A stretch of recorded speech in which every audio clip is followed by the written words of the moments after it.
ముఖ్యమంత్రి చంద్రబాబు అధ్యక్షతన Telugu Desam polit bureau సమావేశం ప్రారంభమైంది. పొలిట్ బ్యూరో నిర్ణయాలపై నామినేటెడ్ పదవుల ఆశావాహుల్లో ఉత్కంఠ నెలకొంది. పార్టీ సభ్యత్వ నమోదు, సంస్థాగత నిర్మాణంపైన పొలిట్ బ్యూరోలో చర్చ జరగనుంది. విశాఖ స్థానిక సంస్థల కోట ఎమ్మెల్సీ ఉప ఎన్నిక అభ్యర్థిని ఖరారు చేసే అవకాశం ఉంది. ముఖ్యమంత్రి నారా చంద్రబాబు నాయుడు అధ్యక్షతన తెలుగుదేశం పొలిట్ బ్యూరో సమావేశం కొనసాగుతోంది. ఆ పార్టీ కేంద్ర కార్యాలయంలోని ఎన్టీఆర్ భవన్లో పొలిట్ బ్యూరో భేటీ నిర్వహిస్తున్నారు. ఎన్నికల ఫలితాల తర్వాత జరుగుతున్న తొలి పొలిట్ బ్యూరో సమావేశం కావడంతో చంద్రబాబు పలు కీలక నిర్ణయాలు తీసుకోనున్నారు. పొలిట్ బ్యూరో నిర్ణయాలపై నామినేటెడ్ పదవుల ఆశావాహుల్లో ఉత్కంఠ నెలకొంది. పార్టీ సభ్యత్వ నమోదు, సంస్థాగత నిర్మాణంపైన పొలిట్ బ్యూరోలో చర్చ జరగనుంది. విశాఖ స్థానిక సంస్థల కోట ఎమ్మెల్సీ ఉప ఎన్నిక అభ్యర్థిని ఖరారు చేసే అవకాశం ఉంది. వైసీపీ విధ్వంసాలపై కొన్ని రోజుల క్రితం సీఎం చంద్రబాబు నాయుడు విడుదల చేసిన శ్వేతపత్రాలపై పొలిట్ బ్యూరో సమావేశంలో చర్చిస్తారు. వైసీపీ హయాంలో జరిగిన దారుణాలు, అవినీతి, అక్రమాలను కూడా ప్రజలకు మరింతగా వివరించేలా కార్యాచరణ రూపొందించనున్నారు. ఎన్నికల సమయంలో టికెట్లు రాని అనేక మంది నేతలు నియామక పదవుల కోసం ఎదురు చూస్తున్నారు. కీలకమైన ఈ పదవుల ఎంపికపై కూడా పొలిట్ బ్యూరోలో చర్చించి నిర్ణయం తీసుకోవాలని భావిస్తున్నారు. ఎవరిని ఎంపిక చేయాలి, ఎంపిక చేసే ముందు తీసుకోవాల్సిన విధి విధానాలను కూడా పొలిట్ బ్యూరోలో చర్చించనున్నారు. టీడీపీ, జనసేన, బీజేపీ పక్షాల మధ్య నియామక పదవుల పంపకం జరగాలని కూడా భావిస్తున్నారు. రాబోయే శాసనమండలి ఎన్నికల్లో పార్టీ అభ్యర్థుల ఎంపిక బాధ్యతను చంద్రబాబుకు అప్పగిస్తూ పొలిట్ బ్యూరో తీర్మానం చేసే అవకాశం ఉంది. ఎన్నికల్లో సహకరించిన నేతలు, ప్రజలు, ప్రజా సంఘాలకు తీర్మానం ద్వారా కృతజ్ఞతలు తెలుపనున్నారు. ఏపీకి నిధులు కేటాయించినందుకు కేంద్రానికి కృతజ్ఞతలు తెలుపుతూ మరో తీర్మానం చేయనున్నారు. ఈ అంశాలన్నింటిపై పొలిట్ బ్యూరోలో చర్చించి ఓ నిర్ణయానికి రానున్నారు. గ్రామ పంచాయతీ స్థాయిలో ప్రజల్లో వాతావరణ మార్పులపై అవగాహన కల్పించాలని అధికారులకు ఉప ముఖ్యమంత్రి పవన్ కళ్యాణ్ సూచించారు. వాతావరణ మార్పులపై డాక్యుమెంటరీలు రూపొందించడం, పోటీలు నిర్వహించడం లాంటి వినూత్న కమ్యూనికేషన్ వ్యూహాలను అమలు చేయాలని ఆదేశించారు. పర్యావరణ మార్పులపై రాష్ట్ర భవిష్యత్ ప్రణాళిక 2030 తుది ముషాయిదాపై ఉప ముఖ్యమంత్రి పవన్ కళ్యాణ్ సమీక్ష నిర్వహించారు. ప్రజలకు రియల్ టైం సమాచారాన్ని అందించేందుకు డాష్బోర్డ్ మొబైల్ యాప్ను అభివృద్ధి చేయాలని సూచించారు. పద్మశాలీయ బహుత్తమ సంఘం చేపడుతున్న సామాజిక సేవా కార్యక్రమాలు అన్ని వర్గాలకు ఆదర్శనీయంగా నిలుస్తున్నాయని రాష్ట్ర విద్యా, ఐటీ, ఎలక్ట్రానిక్ శాఖల మంత్రి నారా లోకేష్ అన్నారు. శ్రీ పద్మావతి సమేత భవనారుషి స్వామి ఆలయ అభివృద్ధికి ప్రభుత్వం తరపున పూర్తి సహకారం అందిస్తామని హామీ ఇచ్చారు. దక్షిణ భారతదేశానికి గోల్డ్ హబ్గా మంగళగిరిని తీర్చిదిద్దడానికి సుమారుగా 25 ఎకరాల్లో ప్రత్యేక గోల్డ్ హబ్ ఏర్పాటుకు కసరత్తు ప్రారంభించామని లోకేష్ తెలిపారు. పద్మశాలీయ బహుత్తమ సంఘం చేపడుతున్న సామాజిక సేవా కార్యక్రమాలు అన్ని వర్గాలకు ఆదర్శనీయంగా నిలుస్తున్నాయని రాష్ట్ర విద్యా, ఐటీ, ఎలక్ట్రానిక్ శాఖల మంత్రి నారా లోకేష్ అన్నారు. మంగళగిరి నాంచరమ్మ చెరువు ప్రాంగణంలో పద్మశాలి బహుత్తమ సంఘం ఆధ్వర్యాన నూతనంగా నిర్మించిన కళ్యాణ మండపాన్ని మంత్రి లోకేష్ గురువారం ఉదయం ప్రారంభించారు. శ్రీ భద్రావతి సమేత భావన ఋషి స్వామి ఆలయ ప్రాంగణానికి చేరుకున్న లోకేష్, బ్రాహ్మణి దంపతులకు బహుత్తమ సంఘం పెద్దలు ఘనస్వాగతం పలికారు. అనంతరం శ్రీ భద్రావతి సమేత భావన ఋషి స్వామి ఆలయాన్ని దర్శించుకుని లోకేష్, బ్రాహ్మణి దంపతులు ప్రత్యేక పూజా కార్యక్రమంలో పాల్గొన్నారు. ఈ సందర్భంగా లోకేష్ మాట్లాడుతూ పద్మశాలియ బహుత్తమ సంఘం చేపట్టే కార్యక్రమాలకు తమ వంతు సహాయ సహకారాలు అందిస్తామని చెప్పారు.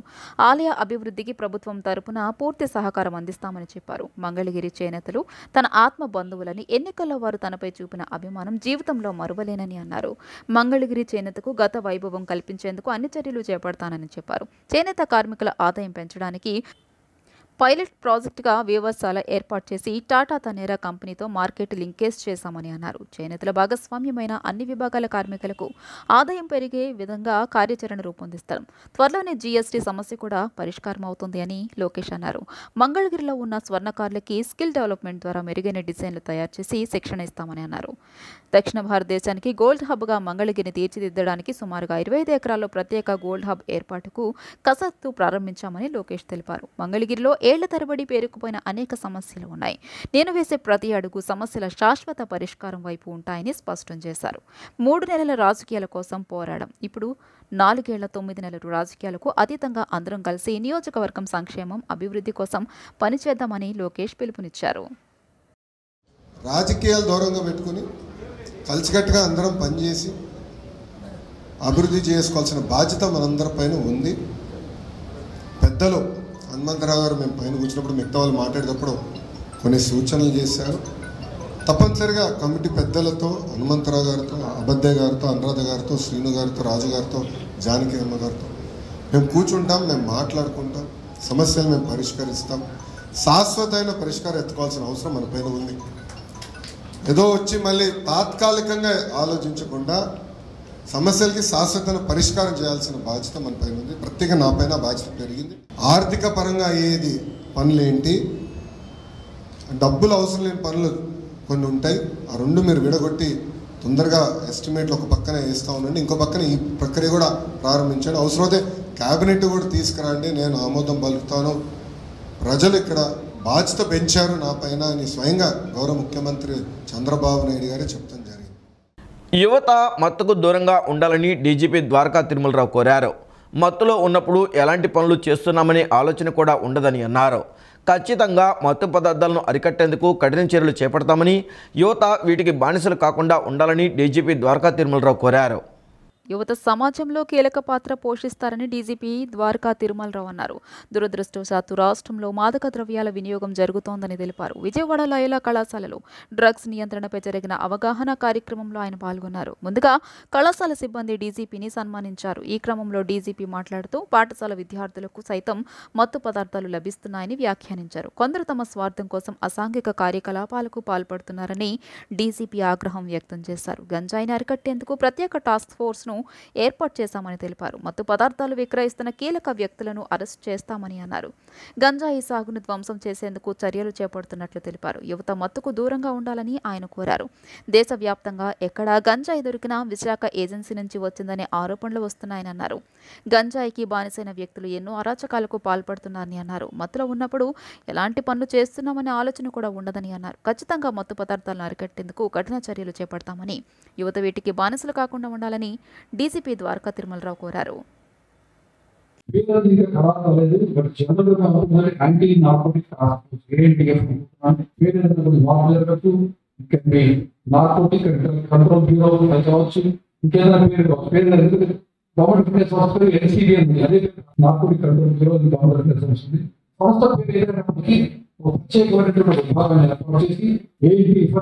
ప్రతి జిల్లాలో కూడా టాస్క్ ఫోర్స్ ఏర్పాటు చేసి దీన్ని కంట్రోల్ చేయాలని కోరుకుంటాము.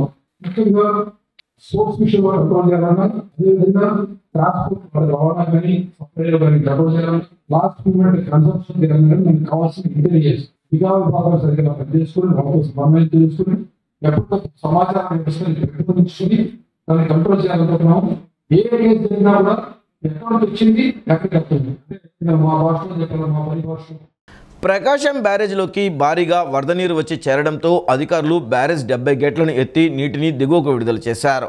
ఈ క్రమంలోనే లోతట్టు ప్రాంతాల ప్రజలను, కృష్ణానది పరివాహక ప్రాంతాల ప్రజలను అధికారులు అప్రమత్తం చేస్తున్నారు. అవసరమైతే వారికి ఆశ్రయం కల్పించేందుకు పునరావాస కేంద్రాలను ఏర్పాటు చేశారు. ఈ క్రమంలోనే ఏపీ విపత్తుల నిర్వహణ సంస్థ కృష్ణానది పరివాహక ప్రాంతాల ప్రజలకు కీలక హెచ్చరిక జారీ చేసింది. ప్రకాశం బ్యారేజ్లోకి భారీగా వరద నీరు వచ్చి చేరుతుంది. దీంతో 70 గేట్లను ఎత్తి నీటిని దిగువకు విడుదల చేస్తుండటంతో కృష్ణమ్మ సముద్రం వైపు పరుగులు తీస్తుంది.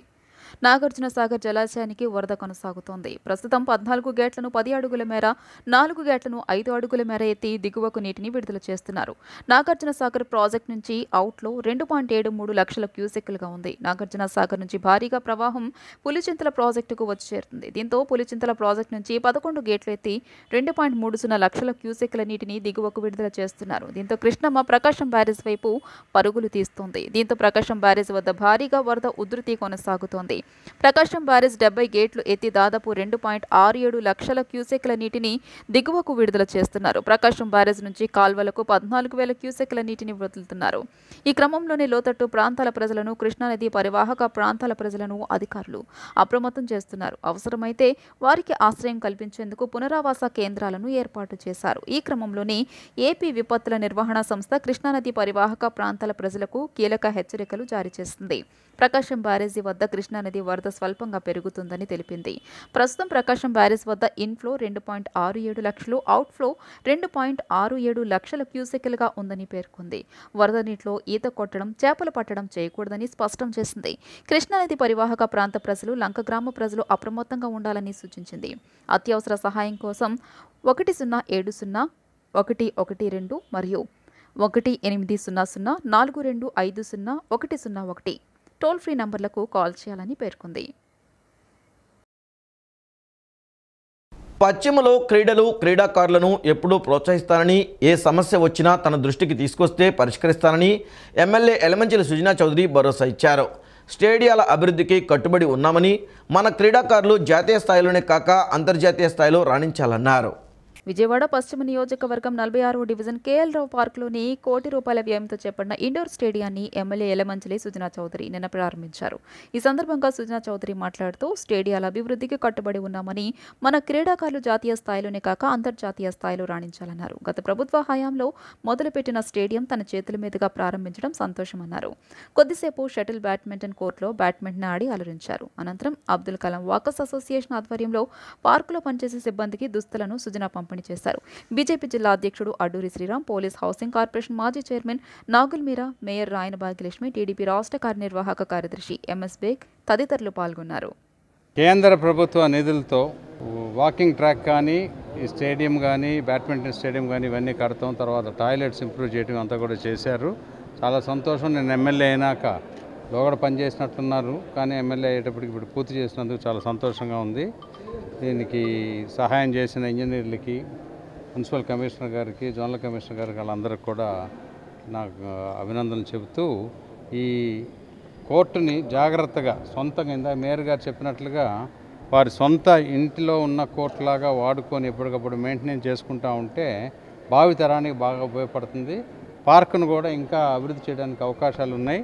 ఇదేంటంటే అందరూ పీపుల్, సివిల్ సొసైటీ కూడా పార్టిసిపేట్ చేస్తే కానీ ఇవన్నీ పార్కుల్లో కానీ ఇంకోటి కానీ ఏదైనా సోషల్ ఇన్ఫ్రాస్ట్రక్చర్ అంటే గవర్నమెంట్ వస్తుంది, గవర్నమెంట్ వాళ్ళు ఎవరో చేస్తారని అనుకోకూడదు. ఎమ్మెల్యే వస్తారు, మేయర్ వస్తారు, కమిషనర్ గారు వస్తారు కాదు. వాళ్ళకి ఉండే పరిమితులు చాలా ఉంటాయి.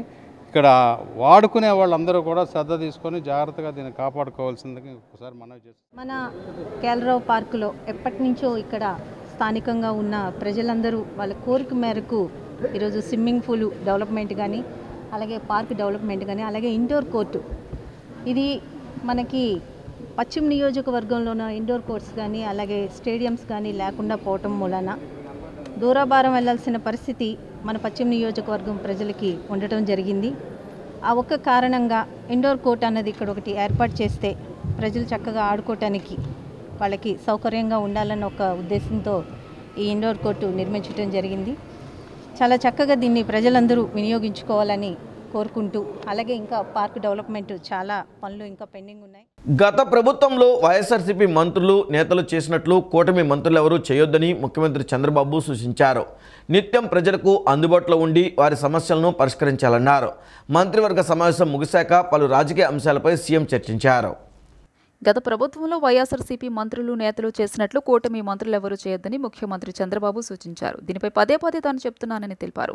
నిత్యం ప్రజలకు అందుబాటులో ఉండి వారి సమస్యలను పరిష్కరించాలన్నారు. మంత్రివర్గ సమావేశం ముగిశాక పలు రాజకీయ అంశాలపై సీఎం చర్చించారు. వైఎస్ఆర్సీపీ చేసిన అరాచకాలపై కోపం, కసి ఉన్న చట్టపరంగానే వెళ్దామని నేతలకు స్పష్టం చేశారు. చేయని తప్పుకు అక్రమ కేసులో అరెస్టై జైలుకెళ్లిన బాధితులో తాను ఉన్నానని గుర్తుంచుకోవాలన్నారు. ఏపీ ఎన్నికల్లో జరిగింది నిశ్శబ్ద విప్లవం అయితే బంగ్లాదేశ్లో వైలెంట్ విప్లవం చూశామని చెప్పారు.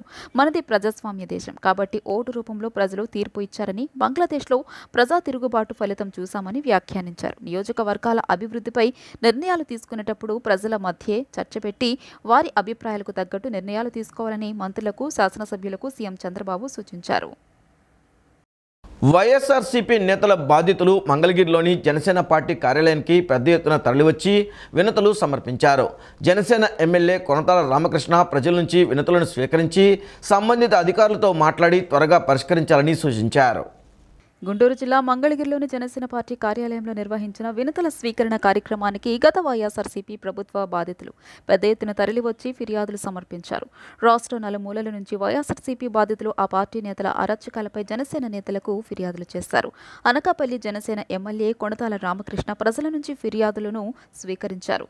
కాకినాడ జిల్లా కోటనందూరులో కొలువైన శ్రీ సర్వ మంగళాంబ భోగలింగేశ్వర స్వామి సీతారామ దేవాలయాలకు చెందిన 9 ఎకరాల భూమిని వైఎస్ఆర్సీపీ నేతలు ఆక్రమించి గత 3 ఏళ్లుగా లబ్ధి పొందుతున్నారని అర్చకులు ఫిర్యాదు చేశారు. 2 ఆలయాల్లోని హుండీల కానుకలు సైతం దోచుకుంటున్నారని ఆలయ అర్చకులు పేర్కొన్నారు. ఆలయ భూమిని వారి దగ్గర నుంచి విడిపించాలని కోరారు.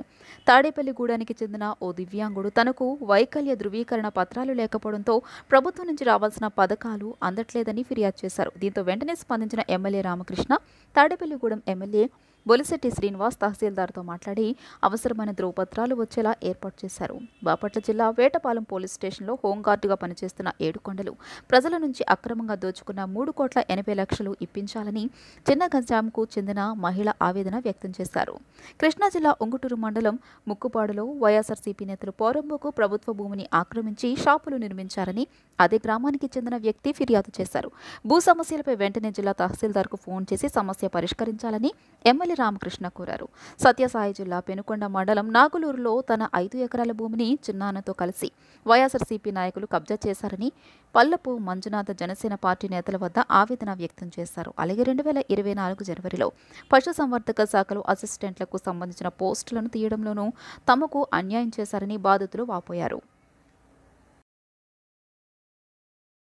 వైఎస్ఆర్సీపీ అధికారంలో ఉండగా లేపాక్షి భూముల వేలంలో అక్రమాలు జరిగాయని టీడీపీ రాష్ట్ర అధికార ప్రతినిధి నీలాయపాలెం విజయ్ కుమార్ ఆరోపించారు.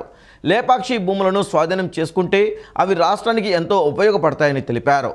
5 ఏళ్లలో జగన్ రెడ్డి 8,844 ఎకరాల లేపాక్షి భూముల్ని కేవలం 500 కోట్ల రూపాయలకు కారుచౌకగా కొట్టేయాలని ప్రయత్నించారని ధ్వజమెత్తారు. లేపాక్షి భూములను ప్రభుత్వం వెంటనే స్వాధీనం చేసుకునేలా చర్యలు చేపట్టాలని తెలుగుదేశం పార్టీ అధికార ప్రతినిధి నీలాయపాలెం విజయ్ కుమార్ కోరారు. జగన్ ఏలుబడిలో చేసిన మోసాలన్నీ బయటపడుతున్నాయన్న ఆయన విపరీతంగా అప్పులు తీసుకురావడం ఏ ప్రభుత్వ హయాంలో లేదని పేర్కొన్నారు. బ్యాంకులో తాకట్టు పెట్టిన భూములను కాజేసేందుకు కొందరు యత్నిస్తున్నారన్నారు. ఢిల్లీకి చెందిన గ్లోబల్ ఎమర్జింగ్ టెక్నాలజీకి 2,650 ఎకరాలు సొంతం చేసుకోకముందే ప్రభుత్వం ముందస్తు చర్యలు చేపట్టాలన్నారు. గత 5 ఏళ్లలో జగన్ రెడ్డి 8,844 ఎకరాల లేపాక్షి భూముల్ని కేవలం 500 కోట్ల రూపాయలకు కారు చౌకగా కొట్టేయాలని ప్రయత్నించారని తెలుగుదేశం పార్టీ రాష్ట్ర అధికార ప్రతినిధి నీలాయపాలెం విజయ్ కుమార్ ధ్వజమెత్తారు. లేపాక్షి భూముల వేలం విషయంలో జగన్ గత 5 సంవత్సరాల్లో ఏ ప్రయత్నం చేయకపోగా తన బంధుమిత్రులకు ఆ భూములను కట్టబెట్టాలని ప్రయత్నించారని మండిపడ్డారు. ఈ బ్యాంకుల్లో కుదువబెట్టిన 4,190 ఎకరాలను బ్యాంకర్లు కన్సార్టియంతో 4,000 కోట్ల అప్పుకు గాను కేవలం 501 కోట్లను వేలంలో పెట్టారని ఆక్షేపించారు. మరో 2,650 ఎకరాలను ఢిల్లీకి చెందిన గ్లోబల్ ఎమర్జింగ్ మార్కెట్ అనే సంస్థకు కేవలం 28 కోట్ల రూపాయలకి కట్టబెట్టేందుకు ప్రయత్నించారని ఆగ్రహం వ్యక్తం చేశారు. పాముల పుట్టలోంచి పాములు చిన్న చిన్నగా ఒక్కొక్కటి వస్తూ ఉన్నట్టుగా ఒకసారి రావు ఒక్కొక్కటిగా వస్తున్నట్టుగా మన జగన్ గారి 5 ఏళ్ల పాలనలో పాపాలు ఒక్కొక్కటిగా బయటకు వస్తున్నాయన్నమాట. లేపాక్షి భూములు దాదాపు ఒక 15-20 సంవత్సరాల నుంచి మనందరం ఈ మాట వింటూనే ఉంటాం. లేపాక్షి భూముల్ని రాజశేఖర్ రెడ్డి గారు ఎట్లా హిందూ శ్యాంప్రసాద్ రెడ్డికి ఏమంటారు మొత్తం ఇచ్చింది, ఆ హిందూ శ్యాంప్రసాద్ రెడ్డి గారు ఏ విధంగా దానికి కొదవ పెట్టింది, ఇవంతా పాత స్టోరీలు మనం చాలాసార్లు చూసాం. సో ఇవంతా కోర్టులకు ఎక్కింది, ట్రిబ్యునల్లో ఉన్నాయి రకరకాలు. గత 5 సంవత్సరాల నుంచి జగన్మోహన్ రెడ్డి గారు ఈ 8,884 ఎకరాల లేపాక్షి భూములను చాలా సైలెంట్గా ఏం మాట్లాడకుండా చాలా చీప్గా కూట్నీళ్ళకు అంటారు మా రాయలసీమ భాషలో, కూట్నీళ్ళకు అంటే కారు చౌకగా ఎలా కొట్టేయాలంటే 8,844 ఏకర్స్ భూమిని కేవలం 500 కోట్లకు కొట్టేయాలని ట్రై చేస్తున్నాం అనమాట. కేవలం 500 కోట్లకు. కృష్ణా నది యాజమాన్య బోర్డు కార్యాలయాన్ని విజయవాడలోనే ఏర్పాటు చేయాలని ఆంధ్రప్రదేశ్ సాగునీటి వినియోగదారుల సంఘాల సమైక్య కృష్ణా బోర్డు కొత్త చైర్మన్ అతుల్ జైన్కు విజ్ఞప్తి చేసింది. కృష్ణా పరివాహకంతో ఏమాత్రం సంబంధం లేని విశాఖలో ఈ బోర్డు కార్యాలయం ఏర్పాటు చేయడం తగదని వారు పేర్కొన్నారు. మరోవైపు సాగర్ కుడి కాలువ యాజమాన్యాన్ని ఆంధ్రప్రదేశ్ ప్రభుత్వానికి అప్పగించేలా చర్యలు తీసుకోవాలని విజ్ఞప్తి చేశారు. కృష్ణానది యాజమాన్య బోర్డు కార్యాలయాన్ని విజయవాడలోనే ఏర్పాటు చేయాలి. వైకాపా ప్రభుత్వం ఈ కార్యాలయాన్ని విశాఖలో ఏర్పాటు చేయాలన్న అసంబద్ధ నిర్ణయాన్ని తిరిగి సమీక్షించాలి అని ఆంధ్రప్రదేశ్ సాగునీటి వినియోగదారుల సంఘాల సమాఖ్య కృష్ణా బోర్డు కొత్త చైర్మన్ అతుల్ జైన్కు విజ్ఞప్తి చేసింది. ఆ సమాఖ్య రాష్ట్ర అధ్యక్షులు ఆళ్ల వెంకట గోపాలకృష్ణారావు, నాయకులు యనమద్ది పొల్లయ్య చౌదరి, గుత్తా శివరామకృష్ణ తదితరులు జల సౌధలో ఆయన్ను కలిసి ఈ మేరకు విన్నవించారు. 2018 నుంచి 2020 వరకు జరిగిన అనేక ప్రక్రియలో కృష్ణా బోర్డు కార్యాలయం విజయవాడలో విశాఖలోనే ఏర్పాటు చేసేందుకు అవసరమైన సన్నాహాలు చేశారని వారు తెలియజేశారు. అనంతరం అప్పటి వైకాపా ప్రభుత్వం ఈ కార్యాలయాన్ని విశాఖలో ఏర్పాటు చేయాలని నిర్ణయించిందన్నారు. కృష్ణా పరివాహకంతో ఏమాత్రం సంబంధం లేని విశాఖలో ఈ బోర్డు కార్యాలయం ఏర్పాటు చేయడం తగదని వారు పేర్కొన్నారు. మరోవైపు సాగర్ కుడి కాలువ యాజమాన్యాన్ని ఆంధ్రప్రదేశ్ ప్రభుత్వానికి అప్పగించేలా చర్యలు తీసుకోవాలని విజ్ఞప్తి చేశారు. 2020 డిసెంబర్లో ఆల్ ఆఫ్ ఏ సడన్ గా అప్పటి వైసీపీ ప్రభుత్వం మూర్ఖత్వంగా అనాలోచితంగా ఈ కార్యాలయాన్ని విశాఖపట్నంలో పెట్టమని లెటర్ రాశారు. ఎంత ఘోరం అంటే అప్పుడు ప్రిన్సిపల్ సెక్రటరీ ఇరిగేషన్ ఆదిత్యనాథన్ దాస్ గారు విజయవాడలో కార్యాలయం పెట్టమని లెటర్ రాసి వెంటనే రెండు నెలల్లో చీఫ్ సెక్రటరీ అయ్యి గవర్నమెంట్ ఆఫ్ ఆంధ్రప్రదేశ్ తరఫున చీఫ్ సెక్రటరీ అయ్యి విశాఖపట్నంలో పెట్టమని రాశారు. ఏంటండి ఘోరం? అసలు కేఆర్ఎంఎంట్ ఏమనుకుంటుంది గత ప్రభుత్వం? ఏం ఆలోచిస్తున్నారు? ఇదేమన్నా అమ్యూజ్మెంట్ పార్కా, వాటర్ పార్కా? ఎక్కడ పడితే అక్కడ పెట్టడానికి? ఎక్కడుంది విశాఖపట్నం?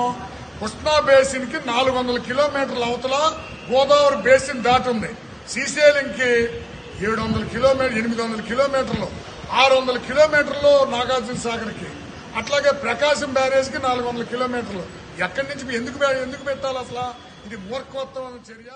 కృష్ణా జిల్లా పెనమలూరు నియోజకవర్గం యనమలకుదురు గ్రామంలోని ఓ మసీదులో ప్రార్థన చేస్తున్న తన తండ్రి మసీద్ కమిటీ అధ్యక్షులు అష్రఫ్పై కొంతమంది దాడి చేసి గాయపరిచారని ఆయన కుమారుడు షేక్ సలీం అహ్మద్ తెలిపారు. విజయవాడ ప్రభుత్వ ఆసుపత్రి వద్ద అష్రఫ్, షేక్ సలీం నిన్న విలేకరుల సమావేశం నిర్వహించారు. మసీద్ కమిటీని తొలగించాలని 5 మసీద్ కమిటీలు వక్ఫ్ బోర్డుకు ఫిర్యాదు చేశారని, కోర్టుకు కూడా వెళ్లడం జరిగిందని తెలిపారు. తమకు అనుకూలంగా కోర్టులో రావడంతో తమను వ్యతిరేకిస్తున్న వారు నిన్న తన తండ్రిపై దాడి చేసి కొట్టారన్నారు. హోంమంత్రి అనిత స్పందించి విచారణ జరిపి దాడి చేసిన వారికి తగిన శిక్ష పడేలా చేయాలని కోరారు. ఏదో టేక్ కేర్ కమిటీ అని చెప్పేసి ఒక కమిటీ వక్ఫ్ బోర్డు వాళ్ళు అప్రూవల్ చేశారు. దానికి ఆ అప్రూవల్ చేసిన దాని మీద మేము ఏం చేసామంటే ఛాలెంజింగ్కి వెళ్ళాము. ఆ కోర్టు కూడా దానికి డిస్పస్ చేసిందని చెప్పి తెలిసింది. నాకు ఇందాకే వచ్చింది కోర్టు నుండి కూడా. ఇది ఎప్పుడైతే తెలిసిందో డిస్పస్ అవుతుందనే విషయం వాళ్ళకి ముందుగానే తెలిసిపోయి అక్కడున్న కొంతమంది వ్యవస్థలో ఉన్న కొంతమంది సభ్యులు ఏం చేశారంటే ఇక్కడున్న కొంతమందికి ముందుగానే ఇచ్చేసేసి ఇలా వస్తుంది మనకి నెగిటివ్ అవుతుంది అని చెప్పంగానే చంపేయాలని ఆటోమేటిక్గా ఏం చేశారంటే వాళ్ళందరినీ కూడా పంపించేసేసి అష్రఫ్ గారు అని ఆయన మసీదు లోపల ప్రేయర్ చేసుకుంటున్నాడండి. అవసరమైతే మసీదు లోపల ఉన్న సీసీటీవీ ఫుటేజ్లు కూడా మీరు ఎంక్వైరీ చేయండి. గౌరవ హోమ్ మినిస్టర్ వనిత గారు మీరు కూడా ఈ ఇష్యూని మీరు తీసుకొని మాకు జరిగే అన్యాయాన్ని మీరు చూసి ఈ విషయాన్ని పూర్తిగా ఫుల్ ఫ్లెడ్జ్గా ఎంక్వైరీ చేసి మేము నిజంగా తిన్నామా లేదా అనేది సెకండరీ అంది. ముందు ఒక మనిషిని, ఒక ప్రార్థనా మందిరంలో ఉన్న మనిషిని లాక్కొచ్చి చంపడానికి చూడడం అనేది చాలా తప్పు. ఈ వార్తలు ఇంతటితో సమాప్తం. నమస్కారం.